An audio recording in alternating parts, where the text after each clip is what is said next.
എന്താ എവിടേക്ക് പോകുന്നേ? Christmas market. അവനക്ക് ക്രിസ്മസ് മാർക്കറ്റിൽ പോവാ. വലിയ തണുപ്പില്ലാന്ന് കരുതി ഇറങ്ങിയതാണ്, പക്ഷെ നല്ല തണുപ്പുണ്ടായിരുന്നു. ചായയോട്ടം വീഴാതിരിക്കാൻ വേണ്ടിയിട്ട് സൂക്ഷിച്ച് നടക്കുന്നതാണ് ഈ കാണുന്നത്. കഴിഞ്ഞ വർഷം ഈ ക്രിസ്മസ് മാർക്കറ്റ് സായുവിന് വീഡിയോ കോൾ ചെയ്ത് കാണിച്ചു കൊടുക്കുമ്പോൾ ഞാൻ ഒരിക്കലും പ്രതീക്ഷിച്ചിട്ടുണ്ടായിരുന്നില്ല ഈ വർഷം സായുവിന് ഇവിടെ കൊണ്ടുവന്ന് നേരിട്ട് കാണിച്ചു കൊടുക്കാൻ പറ്റുമെന്ന്. പക്ഷേ അന്നൊക്കെ മനസ്സിൽ ആഗ്രഹം ഉണ്ടായിരുന്നു സായിക്കുട്ടനും കൂടി ഉണ്ടായിരുന്നെങ്കിൽ അവൾക്ക് ഇഷ്ടമായേനെന്ന്. പക്ഷെ ഞാൻ വിചാരിച്ച പോലെ തന്നെ ഈ വർഷം എനിക്ക് കൊച്ചിനെ കൊണ്ടുവന്ന് കാണിച്ചു കൊടുക്കാൻ പറ്റി.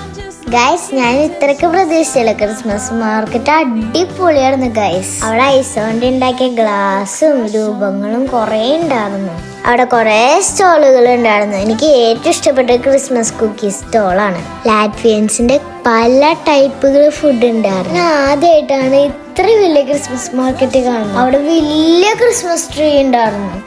ഈ കണ്ണാടിയിൽ എഴുതിയത് കണ്ടോ, you are looking good today. നല്ലതല്ലേ ഗൈസ്? തണുവ് കൂടിയപ്പോൾ ചൂട് കൊള്ളാൻ വേണ്ടി ഞങ്ങൾ ന്യൂയോർക്കിൽ കയറി ഗൈസ്. ഞങ്ങൾ 3 സമ്മർ ഡ്രസ് എടുത്തു €1. ന്യൂയോർക്കിൽ കുറേ ഓഫർ ഉണ്ടായിരുന്നു. അപ്പൊ ഇന്നത്തെ വീഡിയോ എത്രയുള്ളൂ. Bye bye.